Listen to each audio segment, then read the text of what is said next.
Argentina is in the World Cup final of 2026, and to all the Messi and Argentina haters, आप सबका एक ही काम बाकी रह गया है.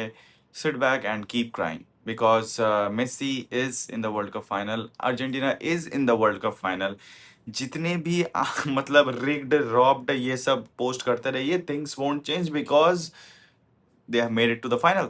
एंड इस मैच से पहले बहुत ज़्यादा हाइप थी, बहुत ज़्यादा क्वेश्चंस आज किए जा रहे थे कि मेसी ने कभी इंग्लैंड फेस नहीं किया, 39 ईयर्स ऑफ एज हो चुका है, इंग्लैंड के पास बहुत सारे पेसी रनर्स हैं, अर्जेंटीना का बैकलाइन उतना अच्छा नहीं है 2022 की तरह कि वो काउंटर कर पाए, इनके पास वो स्ट्रेंथ नहीं है. जितने भी फुटबॉलिंग पंडित थे, सबको सबको एक ही मैच में 10 मिनट में, आखिरी के 10 मिनट जैसे कि हर मैच में अर्जेंटीना करती है,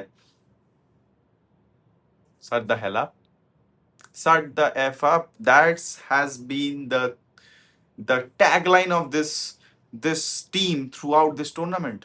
भाई इस पूरी टीम को पूरी दुनिया ने जब वर्ल्ड कप शुरू हुआ था, राइट ऑफ कर दिया था कि भाई इनसे तो ये तो फाइनल में तो नहीं जा रहे. ये उनसे पहले ही कभी बोल रहे हैं कि भाई ये तो फ्रांस से निकल जाएंगे, ये तो स्पेन से निकल जाएंगे, ये तो इससे निकल जाएंगे, ये तो उससे निकल जाएंगे.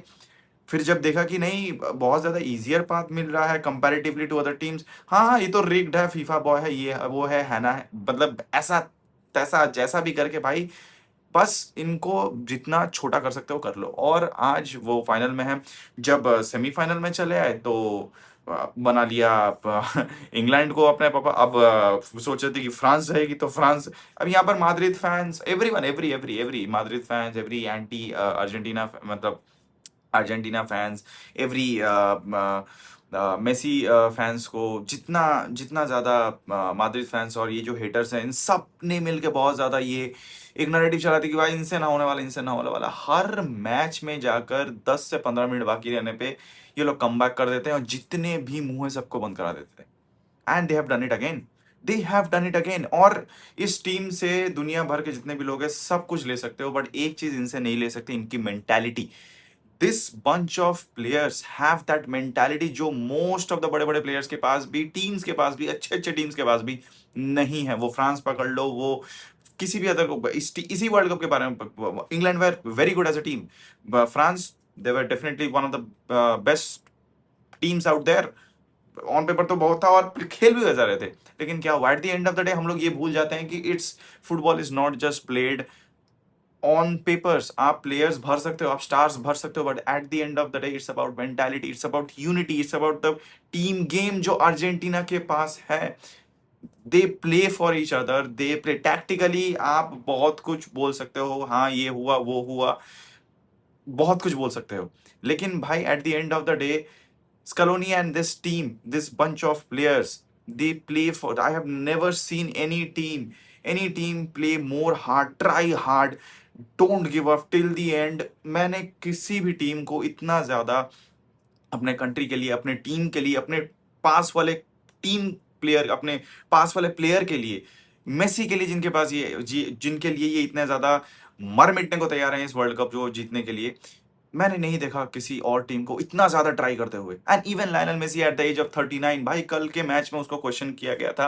Everyone was asking this question about Messi कि भाई 39 ईयर्स ऑफ एज है, क्या वो इंग्लैंड को फर्स्ट टाइम फेस कर रहा है in the knockouts, in the semifinals. बहुत ज़्यादा प्रेशर था फ्रॉम बैक कि भाई इंग्लैंड को तो अर्जेंटीना ने पहले हराया है, क्या मेसी उसे कैरी ऑन कर पाएगा, क्या मेसी कर सकता है. अब बहुत ज़्यादा जितने भी फुटबॉल पंडित थे they just bleb about it कि भाई नहीं होगा, ये नहीं होगा. 5.2 माइल 5.2 माइल दौड़ा है वो बंदा 39 ईयर्स ऑफ एज में. And that is his highest in this whole tournament, in this tournament 2026 का वर्ल्ड कप का टूर्नामेंट. तो this shows what it matters to Messi. अगर सब सब जो थे वो ये सोचे कि मेसी तो आएगा, एंजॉय करेगा, अब भाई बॉल सिर्फ तो खेलने आए हैं, अब क्या बचा है उसके पास, सब तो अचीव कर लिया. That's what a mentality is. You stay humble after the match and you become a monster on the pitch. Monster of a mentality. This team has every player of Argentina has a monster of mentality कि last तक हम लोग छोड़ेंगे नहीं. We are not going to give anything away till the last minute. और स्कलोनी ने इस match में भी वो फिर से प्रूव किया कि भाई हाई रिस्क हाई रिवॉर्ड का उसका जो फॉर्मूला है वो हर बार उसके लिए अभी तक तो काम किया है। एंड ये टीम बहुत ज़्यादा डिपेंडेंट है on Lionel Messi. Coming to the match दोस्तों, हेटर्स के लिए तो ये बहुत ही ज़्यादा डिफिकल्ट मैच था, क्योंकि हर बार की तरह इस मैच में भी उनको आशाएं बहुत मिली थी कि इस बार शायद अर्जेंटीना बाहर चली जाएगी, लेकिन इस बार भी नहीं हुआ। लेकिन कमिंग टू द मैच, पहले 20 से 25 मिनट, मैं बोलूंगा फर्स्ट हाफ तक सिर्फ तो डब्ल्यू ही देखा हमने, क्योंकि हर 5 मिनट से पहले, 5 मिनट बहुत ज्यादा बोल रहा, 5 मिनट से पहले रेफरी की विसल बज जाती थी कि भाई फाउल हो चुका है। कभी मेसी पे फाउल हो रहा है, कभी किसी और इंग्लैंड के प्लेयर पे हो रहा है, कभी बेलिंगम पे हो रहा है, कभी किसी और पे हो रहा है।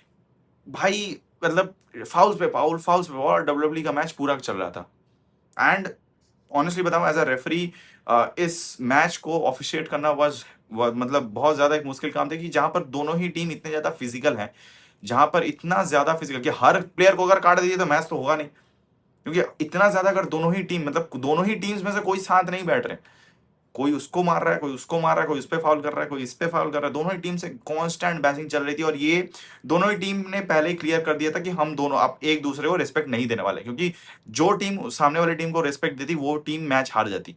And that was quite evident, क्योंकि रिस्पेक्ट देना ही मतलब आप फॉर्मेशन मेंटेन करोगे, आप बॉल पे तो मतलब आप सोच समझ के फॉरवर्ड जाओ। तो ये तो ना इंग्लैंड के साइड से हुआ ना अर्जेंटीना के साइड से हुआ, पहले से ही ये तय था कि रिस्पेक्ट तो हम लोग घंटा नहीं देने वाले, क्योंकि दिए तो हम हार जाएंगे। तो और कहीं ना कहीं ये धीरे धीरे मैच करके सेकंड हाफ में things got change, but on the first half it was all W. पहले हाफ में कोई शॉट, मतलब कोई गोल ही नहीं आया, पूरा नील नील था। और एक साइड शॉट आया था फ्रॉम, वो भी बहुत दूर, मतलब लॉन्ग शॉट बोलेंगे कि ट्राई किया था एंजो फर्नांडिस ने, जिस तरीके से उसने गोल भी मारा, उसी तरीके से उसने ट्राई किया था इन द फर्स्ट हाफ। और वो पिकफोर्ड के और इंग्लैंड के गोल के ऊपर से निकल गया था, छक्का मार दिया था फिर से एंजो फर्नांडिस ने in the first half. But that was all about the first half, that was all about the first half. But England कहाँ मैच हारी पता है? सबसे पहला जो मतलब गलती जो इंग्लैंड से हुई, ये वो यहाँ हुई, जहां पर आप मेसी को ऐसा करने पे मजबूर कर दे रहे हो। बेलिंगहम ने आके कहा कि भाई मैंने कुछ वो वहां पर कुछ, अब लोग इसको हाइप अप कर सकते हैं, और ऑनेस्टली ये हाइप अप करनी चाहिए, बट इट्स लाइक कि आप जब एक प्लेयर को ये बोलते हो कि you are strong enough to take it, right? अगर आप ये बोलते हो on pitch to a player, any player, वो मेसी नहीं, वो कोई भी player, he will take it as a personally, वो पर्सनली लेगा। और ही विल कहीं ना कहीं उसके पास वो मेंटालिटी तो जाएगी कि भाई नहीं, अब तो मैं तेरे को, अब तो, अब ये यहाँ पर दिख रहा, अब तो मैं तेरे को ना छोड़ू, अब तो मैं तुमको दिखाने वाला हूँ कि भाई मैं ना छोड़ने वाला। तो ये मेंटालिटी जो थी वो कहीं ना कहीं मुझे लगा कि यहाँ से जागी मेसी में, कि भाई अब तो मुझे दिखाना है। और वही हुआ आफ्टर, जैसे ही 80, मतलब क्योंकि 55 मिनट पे तो गॉर्डन ने गोल मार दिया, और मैं गलती बोलूंगा मोलिना की। भाई एक अवेयरनेस तक भाई उस बंदे का मुझे पता नहीं वहां पर लैप्स हुआ, या फिर Molina hasn't be that good honestly throughout the tournament. But हाँ, काम चल जा रहा है तो चल जा रहा है। अपने ही जहां पर पता है कि गॉर्डन पीछे है एंड क्रॉस आने ही वाला, he knows that there will be a cross, और आप अपने ही गोल की तरफ देख के डिफेंड कर रहे हो। अपने ही गोल की तरफ, मतलब ये अवेयरनेस कहीं कहीं ना कहीं वो लैप्स ऑफ अवेयरनेस मुझे उस मोमेंट पे लगी मुल्ला की तरफ से। और वो गॉर्डन से गोल हुआ, गॉर्डन से गोल आया, but yeah nothing taking away from Gordon, that was a phenomenal spotting और अवेयरनेस कि भाई मुझे कहाँ से, और keeping his eye on the ball till the last end और putting it back of the net, easy tap in but still it's a goal. But उसके बाद जो हुआ दैट वाज रियली ऑनेस्टली, मतलब मुझे मैं शौक खुद था, शौक था, क्योंकि जितनी क्वालिटी इंग्लैंड पे थी, जितनी मतलब ऑनेस्टली जो रनर्स थे, Thomas Tuchel decided to defend that single goal lead for the rest of the whole minutes. 54th 55th minute पे वो गोल आया था, एंड उसके बाद 35 36 मिनट्स तक उन्होंने डिसाइड किया हम लोग डिफेंड करेंगे। आपके पास 55th मिनट पे सिंगल गोल का लीड है, आप दूसरे के लिए ट्राई मारो, then you go on to defend it maybe. But England decided, Thomas Tuchel decided कि नहीं, मैं अब डिफेंड करूंगा। और जब आप अर्जेंटीना को पुश बैक कर देते हो ना, जब उनकी पीठ जो है वो दीवार पे लग जाती है ना, फिर ना चालू होता है उनका असली गेम। वो ना उनके हाथी के दांत दिखाने के और खाने के दांत अलग होते हैं। उसके बाद कॉलोनी ने किया क्या changes, all hands on deck, Lautaro मट सारे अटैकिंग प्लेयर्स डाल दिए, सारे अटैकिंग प्लेयर्स डाल दिए, और मेसी को बोला, मेसी सीधा चला गया राइट विंग, अब ना मैं खेलने वाला बीच में, अब मैं जाऊंगा right wing, prime Messi right wing पे बारसा वाला। और उसके बाद आया दे क्रॉस पे क्रॉस, दे क्रॉस पे क्रॉस, और भाई मेसी का क्रॉस ऐसा होता है कि भाई वो पिन पॉइंट मारता है प्लेयर के हेड, मतलब भाई अपने प्लेयर को ऐसा चांस देता है कि भाई वो एकदम पॉइंट ब्लैंक पे आपको ला के रख देगा, जहां पर आप उसके प्लेयर को, अर्जेंटीना के प्लेयर्स को जस्ट अपना हेड लगाना है, इट्स अ गोल। एंड भाई कितना, दो गोल तो मैकलिस्टर के दो पोस्ट पे लग गए, दोनों पोस्ट पे, एक इधर एक उधर। इक्वालिटी पे बिलीव करता है मैकलिस्टर, दोनों पोस्ट पे लग गए। उसके बाद कितने तो पिकफोर्ड ने भाई दो तीन ऐसे पॉइंट ब्लैंक रेंज पे हेडर सेव किए ना भाई, मतलब मैच बहुत पहले ये 3-4 गोल का डिफरेंस हो जाता अर्जेंटीना के पास। ये जो एक गोल का आप देख रहे हो ना डिफरेंस, ये कहीं कम से कम 3-4 गोल और, मतलब 5-6 गोल मारती अर्जेंटीना इन टोटल अगर हम देखा जाए। But it was Pickford and the goal post that saved England from a humiliation, honestly, for the last 20 minutes अगर हम बोल पाए, 20 मिनट्स के आसपास इट वाज टोटली ह्यूमिलिएशन हो जाता अगर 5-6 गोल मार देते। But it was Pickford and the goal post that saved England from any humiliation. और ऑनेस्टली अब इंग्लैंड का प्रेस तो खा जाएगी थॉमस टुकल को, but at the end of the day मतलब मुझे समझ में नहीं आया कि आप 55 मिनट पे गोल, जब आप लीड पे हो और उसके बाद आप वेट पूरी match for the rest of the 35 minutes 36 minutes आप एक्स्ट्रा टाइम, मतलब जो एडेड ऑन इंजरी टाइम से वो छोड़ के मैं बता रहा हूँ कि आप डिफेंड करने चला था, ये मुझे समझ में नहीं आया being honestly. But yeah Messi has went on to back to back finals. अब तो स्पेन है। अब ऑनेस्टली इस मोमेंट पे अगर मैं मुझे पूछा जाए क्या Argentina can win the second one, of course they can, of course they can. And because finals में आप किसी को ये बोल नहीं सकते हो कि जब आप सेमीफाइनल जब आ जाता है ना, उसके बाद आप ये नहीं बोल सकते हो कि भाई ये टीम ना जीत जाएगी, इन पे तो अच्छे प्लेयर्स हैं, ये जीत जाएंगे। क्योंकि सेमीफाइनल और फाइनल एक ऐसा पोजीशन होता है जहां पर अब प्लेयर्स और अब टीमें सिर्फ क्वालिटी प्लेयर्स या फिर मतलब ये प्लेयर के बलबूते पे नहीं खेलते हैं। Now there is something involvement mentality, बहुत ज्यादा टैक्टिकली तो मैनेजर अपने काम करते हैं, but it's depends upon the player कि वो एग्जीक्यूट कैसे करते हैं।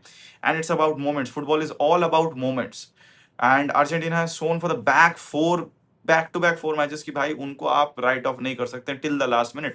And even if as a Argentina fan, as a Messi fan मैं बता रहा हूँ, अगर मेसी या Argentina still doesn't go to win this world cup at the end of the day, but we have nothing to lose. As a Barca fan, Lamine Yamal can lift it. As a Messi fan, Barca is Messi. So कोई भी जीते, अब तो हमारे दोनों हाथ में लड्डू है हेटर्स। लेकिन फिर भी मैं यही बताने की कोशिश करूंगा कि मेसी कैन विन इट। जैसे कि मैंने अपने वर्ल्ड कप स्टार्ट के पहले ही एक अर्जेंटीना पे एक वीडियो बनाई थी कि भाई इस टीम में है वो क्वालिटी, इस टीम में वो क्वालिटी है कि वो सी थ्रू कर पाए इस टूर्नामेंट को, and they have done it till the finals. और यहाँ पर देखो at the end of the it's all about कि आप सेकंड प्लेस पे आ ही चुके, you have already done everything. Golden ball Messi का ऑलरेडी फिक्स्ड है, वो जीतेगा ही जीतेगा। 8 गोल, कितने assist, is the top goal scorer, top assist maker. भाई अब उसके पास बचा नहीं है कुछ जीतने के लिए। बैलन डोर अलग से एक दे दो उसको। अब he should go for the super Ballon d'Or. I think so. I honestly want him to see have a super Ballon d'Or. But yeah, this is what it is. Argentina is in the World Cup finals against Spain.